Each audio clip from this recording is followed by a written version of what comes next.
क्या आप जानते हैं वो कौन सा बच्चा था जिसने अपने बचपन में ही ये फैसला कर लिया था कि वो बैतुल मुक़द्दस को आजाद करेगा? वो बच्चा और कोई नहीं, इस्लाम का अजीम हीरो सुल्तान सलाहुद्दीन अय्यूबी था।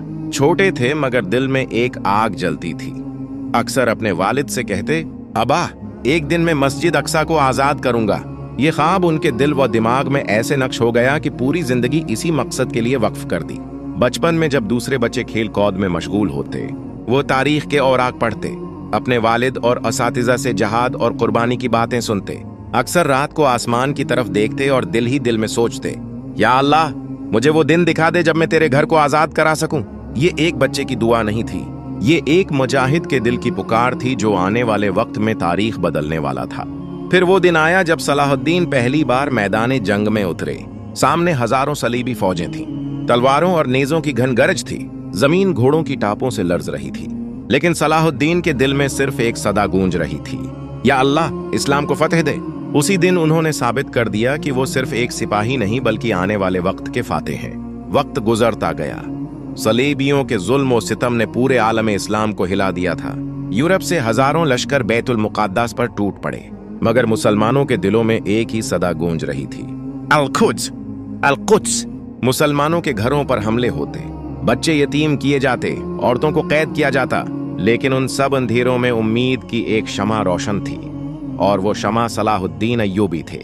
सलाहुद्दीन ने अपने सिपाहियों से कहा, हम सिर्फ जमीन नहीं बचा रहे, हम कबला अव्वल की हिफाजत के लिए लड़ रहे हैं। ये जंग हमारी रूह की जंग है।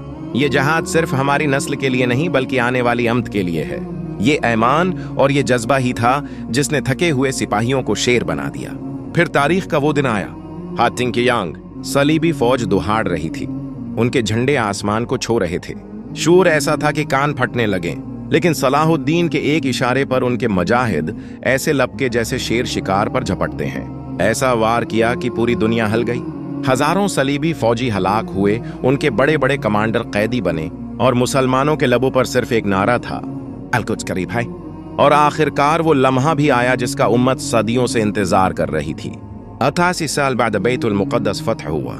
सलाहुद्दीन फातिह की तरह नहीं बल्कि एक दरवीश की तरह अल-कुद्स में दाखिल हुए। उनके सर पर गुरूर नहीं था, आंखों में आंसू थे और दिल में शकर था।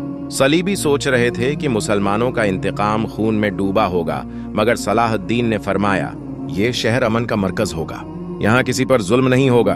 उन्होंने न सिर्फ दुश्मन को माफ किया बल्कि उनके लिए दरवाजे खोल दिए। ये अदल और रहम की वो मिसाल थी जिसे तारीख कभी नहीं भुला सकती। लेकिन भाइयों, जरा गौर करो, वही सुल्तान जिसके नाम से सलीबी कांपते थे, जब आखिरी वक्त आया तो उनके पास कुछ भी नहीं था, न खजाने, न महलात, न जवाहरात।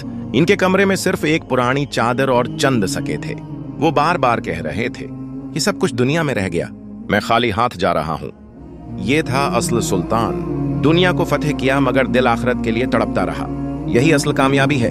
भाइयों, अगर सलाहुद्दीन अय्यूबी की ये कहानी आपके दिल को छू गई है तो इस वीडियो को जरूर शेयर करें और कमेंट में अपनी दुआ लिखें, या अल्लाह हमें फिर ऐसा ही रहनुमा अता फरमा